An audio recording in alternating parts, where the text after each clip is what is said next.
안녕하세요. 오늘 하루도 걸림없고 보람 가득한 행복한 날이기를 축원합니다. 사람을 잡아먹는 야차, 알라바카죠. 알라바카가 부처님께 기이한 얘기입니다.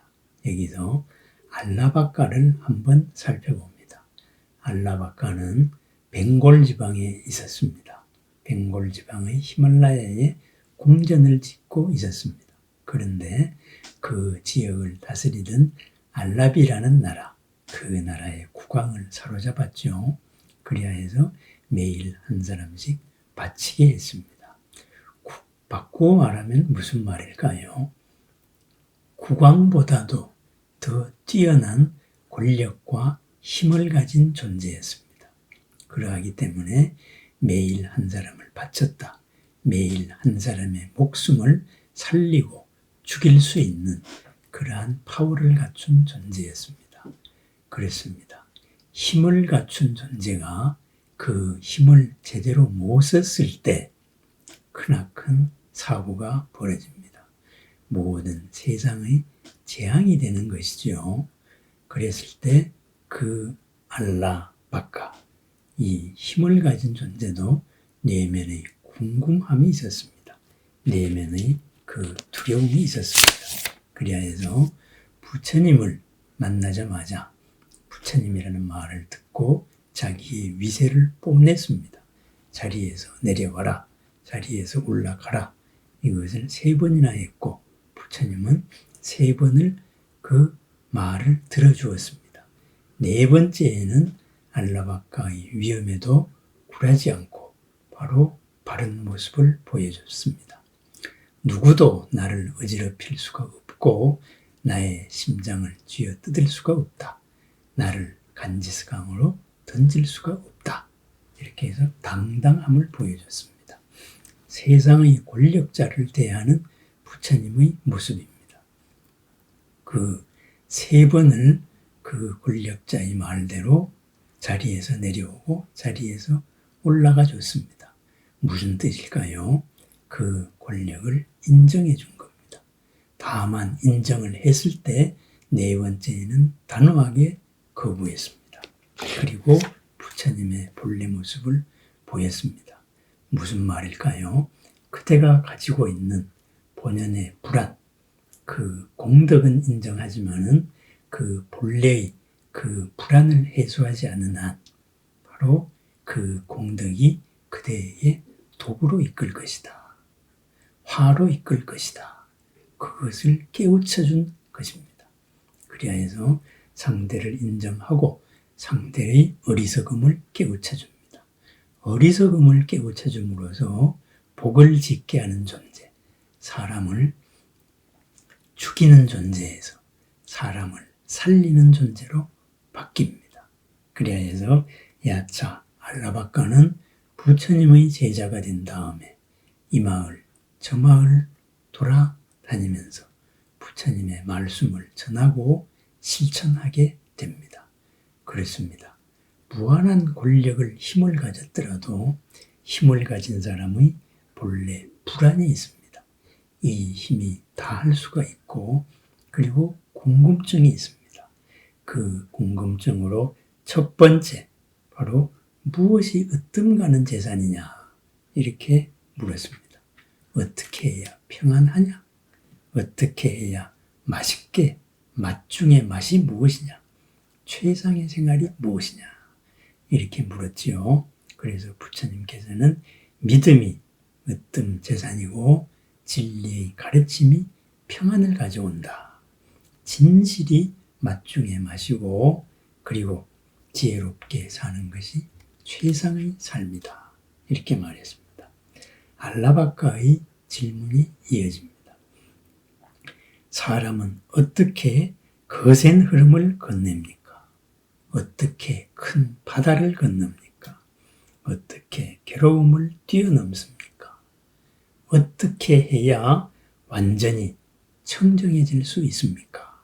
이렇게 묻습니다. 믿음으로 건너가야 된다. 이것을 알면서 이 알라바카는 세상의 모든 사연들을 힘으로 굴복시켜봤던 알라바카는 다시 묻습니다. 어떻게 이 거센 흐름을 건너갑니까? 자기 스스로 생각해도 참 이 세상이 두렵습니다. 지역에서는 자기가 최고지만은 이 지역을 벗어나면 자기보다 더 힘센 존재가 있다는 것을 압니다. 그래서 불안합니다. 그래서 거센 흐름입니다. 두려움의 흐름일 수도 있고 또한 그것보다 더 나은 존재가 되고 싶다는 욕망의 흐름일 수도 있습니다. 이 거센 흐름들, 업의 흐름입니다. 탐, 진, 치, 삼독의 흐름이고 모든 번뇌의 흐름입니다. 혼자 사는 세상이 아닌 업과 업이 서로 소용돌이치는 속을 헤쳐나가야 합니다. 그것은 마치 폭류, 거친 흐름이면서 또한 건널 수 없는 크나큰 바다와 같습니다. 그것이 괴로움의 바다입니다.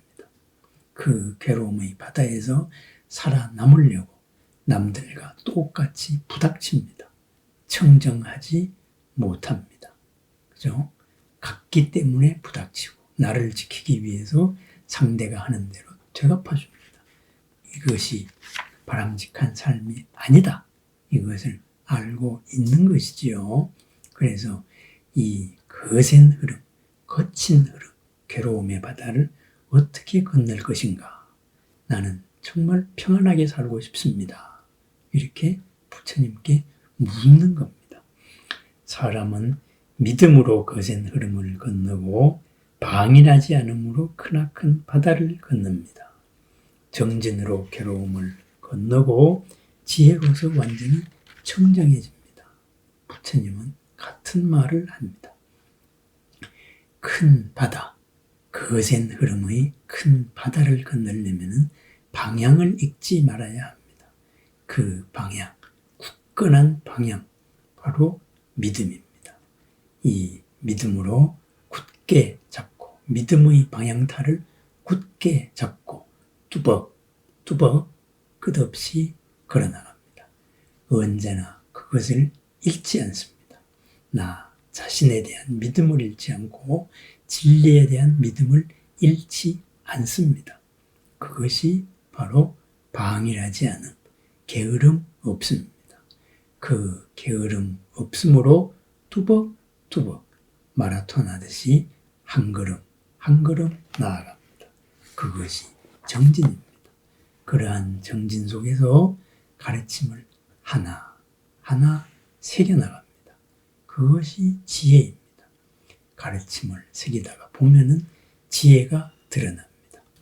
우리가 뜻은 잘 몰라도 경전을 사경을 하면은 공덕이 있다고 말합니다. 경전을 자꾸 읽으면은 공덕이 있다고 말합니다. 왜 공덕이 있을까요? 쓰고 읽다가 보면은 어느 순간 나의 가슴에 확 다가오는 구절들이 있습니다. 그 가르침이 지금까지의 나의 관념에서 어부이성, 번뇌의 틀을 깨트립니다. 새로운 지평을 여는 그러한 열쇠가 됩니다. 그것이 바로 지혜입니다. 정진에서 비롯되는 지혜입니다. 사경을 하면서 또는 경을 읽으면서 우연케 다가오는 한 구절, 그것은 우연히 다가온 것이 아닙니다. 시절 인연임으로 읽었을 때 바로 탁 나의 껍질이 깨어지는 그러한 가르침입니다. 그것이 지혜입니다. 지혜, 바로 뚜벅뚜벅의 정진에서 나옵니다. 뚜벅뚜벅의 정진, 바로 끝없는 방향에서 나옵니다. 게으르지 않고 깨어있는 삶에서 나옵니다. 깨어있는 삶, 바로 믿음에서 나옵니다. 휩쓸린 속에서도 그 휩쓸림의 거센 흐름에 휩쓸리지 않고 이 방향을 잃지 않는 것, 그 깨어있는 마음이 바로 게으르지 않는 방일하지 않음입니다. 그렇습니다. 거센 흐름 속을 오늘도 살아갑니다. 오늘도 살아가는 이 거센 흐름을 어떻게 건너야 할까요? 바로 믿음으로 건넙니다. 나를 믿고 부처님을 믿고 그리고 그러한 나 자신과 부처님에 대해서 깨어 있습니다. 깨어 있는 이 마음으로 하나하나 알아차리며 뚜벅뚜벅 걸어 나갑니다. 그 속에서 항상 지금까지는 보이지 않았던 그러한 새로운 모습이 보입니다. 그것이 지혜입니다. 거친 흐름의 바다, 고의 바다를 건너가는 것, 바로 믿음으로 건너갑니다. 그 믿음에서 비롯되는 지혜로 건너갑니다. 알라바카의 의문, 우리들의 의문이기도 합니다. 오늘 하루도 믿음으로 그리고 깨어 있음으로 그리고 뚜벅의 정진으로 그 정진에서 비롯되는 지혜로 살아가는 걸림없고 보람 가득하고 넉넉하고 밝고 새로운 하루를 축원합니다. 어제보다 더 나은 오늘, 아침보다 더 나은 낮, 저녁 시간을 축원합니다. 감사합니다.